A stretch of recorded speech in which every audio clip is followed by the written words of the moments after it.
It's time to face a tough truth about the Miami Dolphins and their quarterback, Tua Tagovailoa. After 2 games, the question can't be ignored anymore. Is Tua really the one holding Miami back from reaching its full potential? The film doesn't lie. In Week 1, he looked unsettled, nervous, and unsure of his decisions. By Week 2, there were flashes of progress, but then came a late-game collapse that raised even bigger concerns. Which is more troubling, a shaky start or a mental breakdown when the game is on the line? That's the debate Dolphin fans are wrestling with right now. Before we dive deeper into this, don't forget, subscribe to the channel, like the video, and hit that bell icon so you never miss the latest Miami Dolphins updates. Now, let's move on to the news. Through 2 weeks, Tua's stat line is balanced but uninspiring. 3 touchdowns, 3 interceptions, and an average depth of target hovering just over 7 yards. Numbers alone won't tell the whole story, but when the tape and the stats start matching up, the reality gets harder to deny. Tua's stat line against New England looks solid on paper. Over 300 yards passing, 2 touchdowns, just 1 interception, and a quarterback rating north of 115. Numbers like that usually tell the story of a great performance. But anyone who watched closely knows the ending was a completely different reality. Through the second and third quarters, Tua was sharp. He found rhythm, delivered 2 strong touchdown passes, and for a moment looked like the leader Miami needs. But when the game reached its most critical point in the fourth quarter, everything unraveled. The execution, the reads, the decision-making, it all fell apart. Take one play as the perfect example. The Dolphins trailed 23-20 in the fourth, a chance to tie or even take control. Play action set it up beautifully. The Patriots' defense bit, leaving Jalen Waddle breaking across the middle and Tyreek Hill with favorable leverage outside. This was exactly the kind of situation Miami dreams of, a clean read, a chance for a huge gain, maybe even a game-shifting drive. But instead of trusting the window and letting the ball fly to Hill, Tua froze. Pressure flashed off the edge, and instead of attacking, he hesitated. In that moment, the opportunity disappeared. One decision, one hesitation, and a first down that should have been automatic was gone. This is the frustration with Tua. He shows stretches of brilliance, but when the game is on the line, hesitation creeps in, and the Dolphins pay the price. Then the collapse starts to feel criminal. On one drive, he simply bails, tosses the ball away over the head of his own target, instead of delivering into a soft window. Why? Pressure? Panic? The situation showed 3 deep safeties and man coverage underneath. This was a throwable catch for the slot, not a surrender. That kind of instinctive throwaway is the opposite of what you want from your QB in crunch time. Later, down 30-27, 1st and 15, then 3rd and 18. This next miss might be the worst of them all. Picture a clean pocket, Tyreek Hill split wide with clear separation, a rhythm read that should be automatic. The ball is already in flight in your head, a 10-yard touch to move the chains, or a 50-50 that could turn into a score. Instead, Tua puts too much on it and sails it 10 yards long. Complete miscalculation. That overthrow turned a potential 18-yard gain and a fresh set of downs, or even a touchdown, into an incompletion and a momentum killer. Then the interception sequence. Fourth quarter, 4th and 9, pressure arrives off the edge and suddenly the pocket becomes messy. But Tua does something he almost never should. He leaves the clean lane that opens up and drifts left, abandoning the line of attack. A receiver, isolated on a stick route, is begging for the ball at the marker. A confident QB steps up and rips it there. Instead, the play ends with an ill-advised throw into traffic and an interception that kills the drive. One pattern keeps repeating. When the game tightens, the decisions get smaller, the throws get riskier or too tentative, and the big opportunities disappear.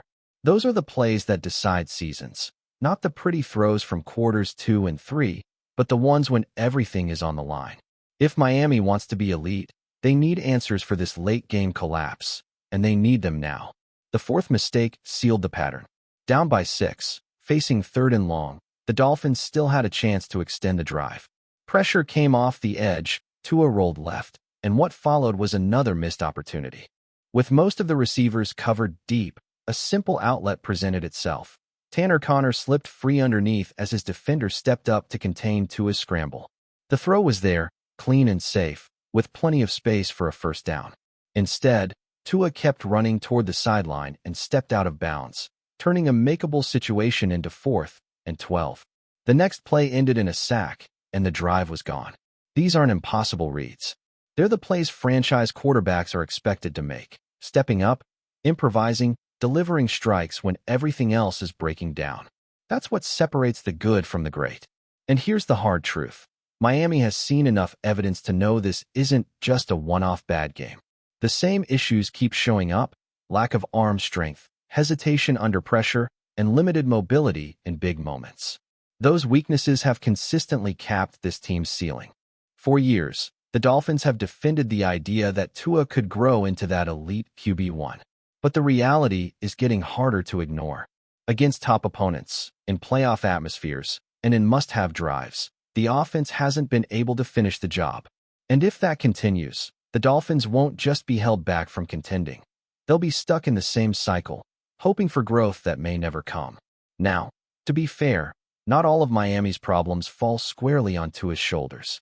The offensive line has been a disaster through the first 2 weeks.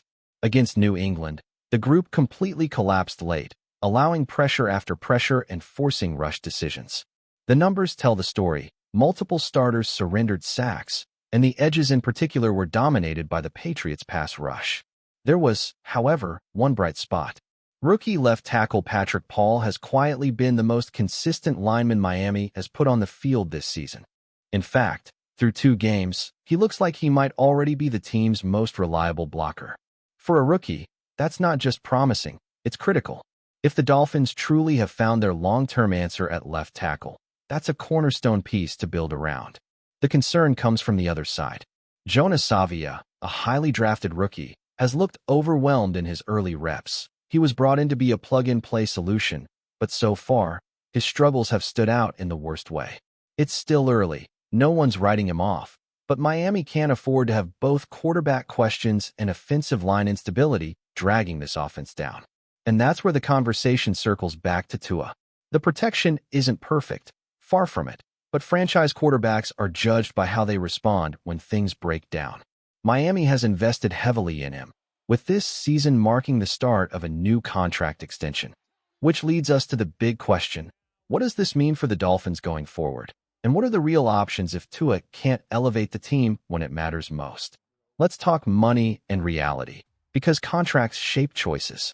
Cutting Tua today would create brutal dead cap consequences. We're talking 9 figures. And even cutting him before next season still leaves an enormous cap hit. The structure of his extension means the financial pain drops off sharply after 2026. That's the practical pivot point.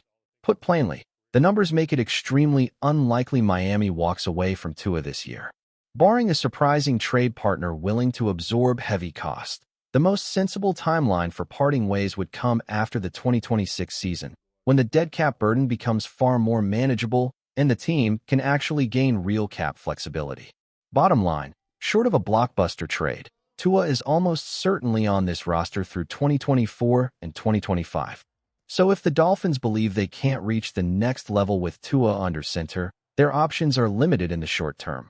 1. Continue to try to fix the surrounding pieces now and hope he grows into the role. 2. Explore a trade this offseason, unlikely given the money. Or 3. Plan for a post-2026 reset when the cap math is easier. None of those are easy, and each comes with major risks. And emotionally, this is where a fan base gets split. I've defended Tua through injuries and ups and downs. I argued for his extension after 2023.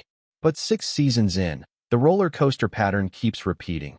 Flashes of brilliance, followed by game-deciding lapses.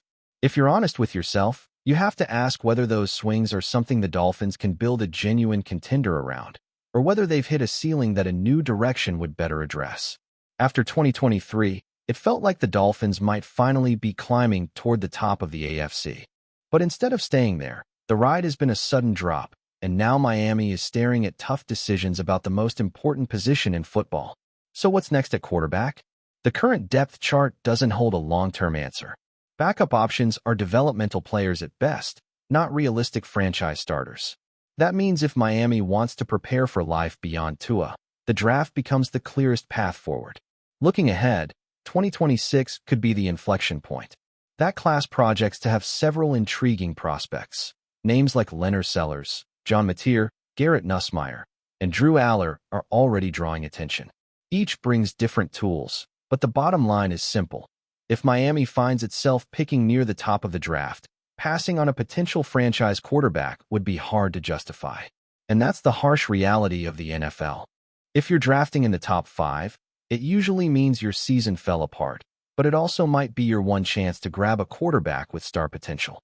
Miss it, and you could be stuck in the same cycle for years. So the question facing the Dolphins is no longer just about Tua's next game, or even this season. It's about whether this front office is ready to think bigger, to acknowledge the ceiling, and decide if the future of the franchise requires a reset at quarterback. Every quarterback in the 2026 class has question marks. Garrett Nussmeier looks polished and NFL ready, but even he has had shaky outings. Leonard Sellers brings athleticism and upside, but accuracy remains a major hurdle. John Mateer has Oklahoma rolling and could rise into the QB1 conversation, while Drew Aller's size and arm strength are enticing but overshadowed by inconsistent decision-making. None of them are flawless, but that's the reality of projecting college players into the NFL. You're betting on traits, development, and the belief that the right system can turn potential into production. And that's why this conversation matters so much for Miami.